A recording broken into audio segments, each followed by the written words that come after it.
El criterio de espontaneidad de una reacción redox está dado por el segundo principio de la termodinámica, como para cualquier otro proceso químico,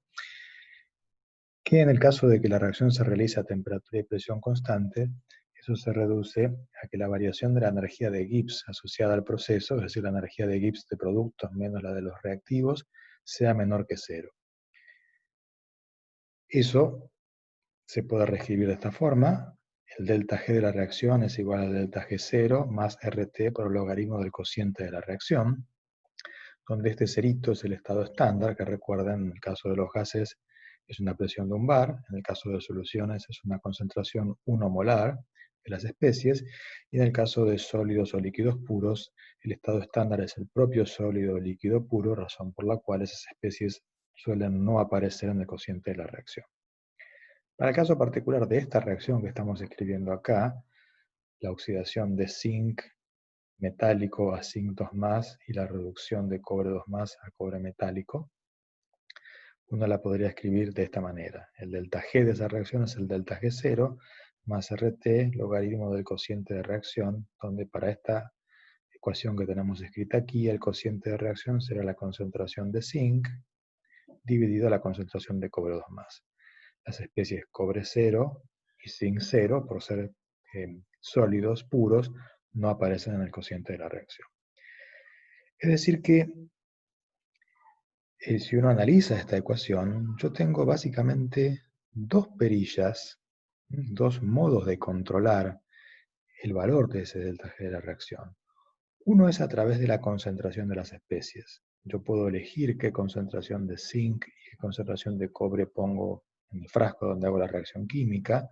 y a través de esa elección de las concentraciones yo puedo modular el valor que va a tener delta G.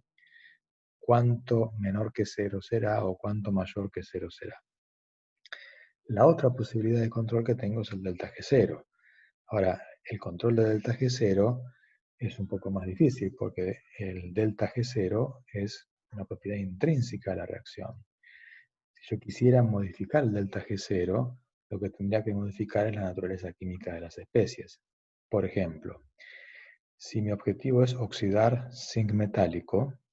si yo quiero hacer una reacción que tenga un delta G0 mayor o menor, lo que tendría que modificar es la naturaleza química del agente oxidante. En lugar de utilizar cobre, podría utilizar otro agente oxidante distinto del cobre 2+, y eso sí me permitiría modificar el delta G0.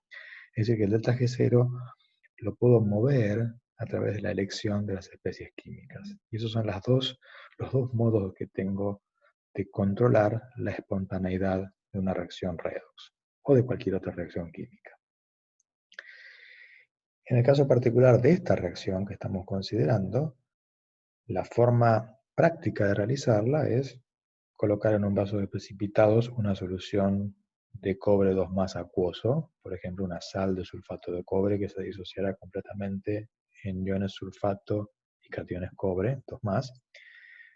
y sumergir en esa solución una barrita de zinc metálico, una chapa de zinc metálico.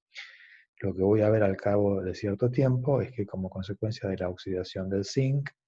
la barrita se va a disolver, va a desaparecer, y como consecuencia de la reducción del cobre 2+ a cobre 0, lo que voy a tener es un sólido precipitado en el fondo del vaso. En ese proceso, lo que ocurrió fue la transferencia de electrones de la barrita de zinc hacia cationes cobre 2+ de la solución. La gran pregunta es si yo seré capaz, de alguna manera, de aprovechar estos electrones que son transferidos desde la barra de zinc hacia los cationes cobre de la solución,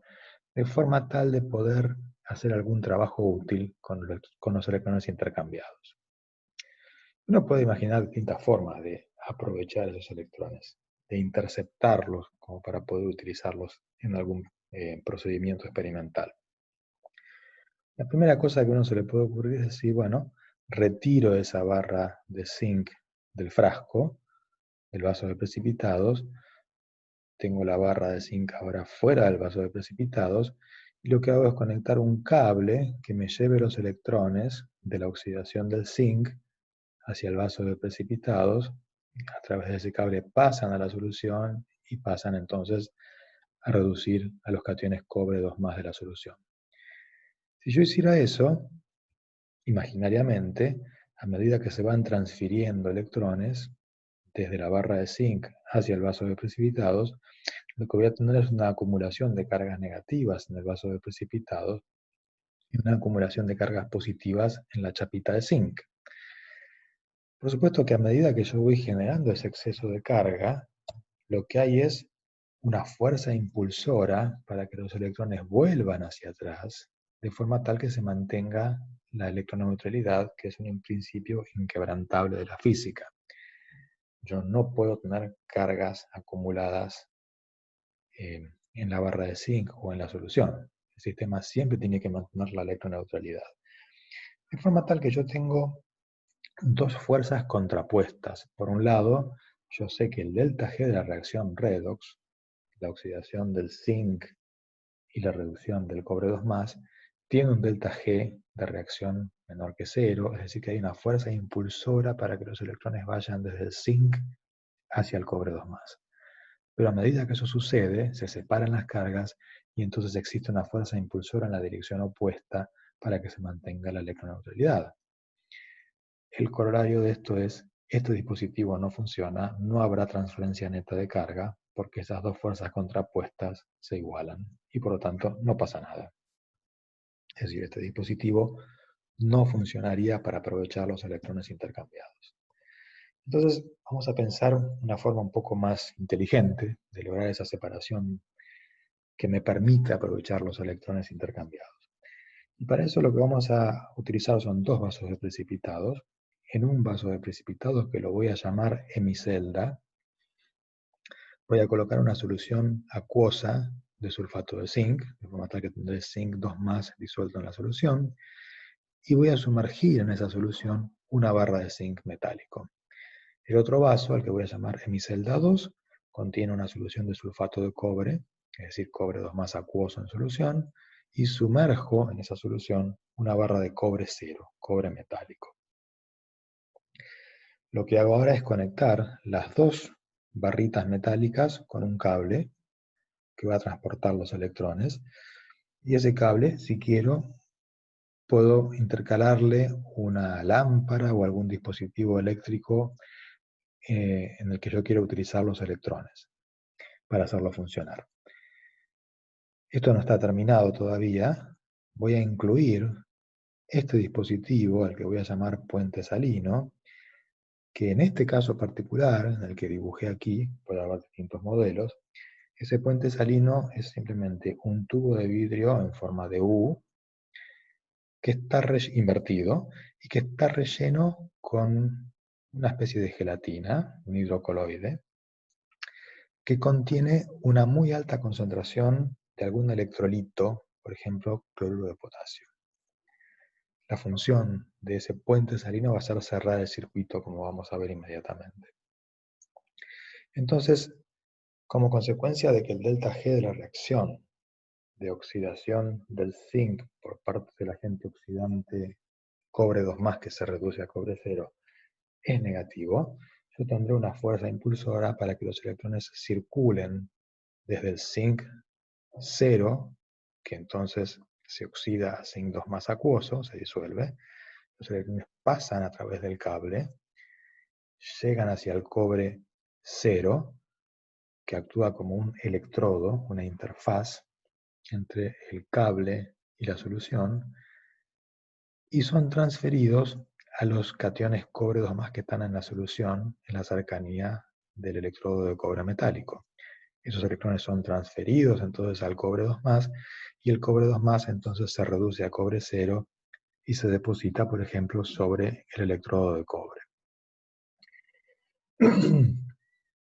La función del puente salino va a ser evitar el problema que tuvimos en el dispositivo anterior. Cuando yo transfiero electrones, se irá acumulando carga negativa en la hemicelda 2, carga positiva en la hemicelda 1, y a fines de que se mantenga la electroneutralidad, el cloruro de potasio contenido en el puente salino va a migrar hacia las soluciones. En el caso de la hemicelda 1, que se va concentrando en carga positiva, lo que va a haber es una migración de aniones cloruro del puente salino hacia la solución hasta compensar la carga positiva que se genera como efecto de la transferencia de electrones. En la hemicelda 2, que es la hemicelda de la reducción, ocurre lo contrario. Se va acumulando carga negativa como consecuencia de la reducción del cobre, y por lo tanto lo que migran son cationes potasio positivos de forma tal de mantener la electroneutralidad. Este truco me permite cerrar el circuito y que efectivamente haya circulación de carga, circulación de electrones a través del cable y de iones a través de la solución, de forma tal que yo pueda energizar, por ejemplo, esta lamparita. Esto que está dibujado aquí es lo que se conoce como pila o celda galvánica de Daniell, en la pila basada en sulfato de cobre, sulfato de zinc. Desde el punto de vista de las convenciones,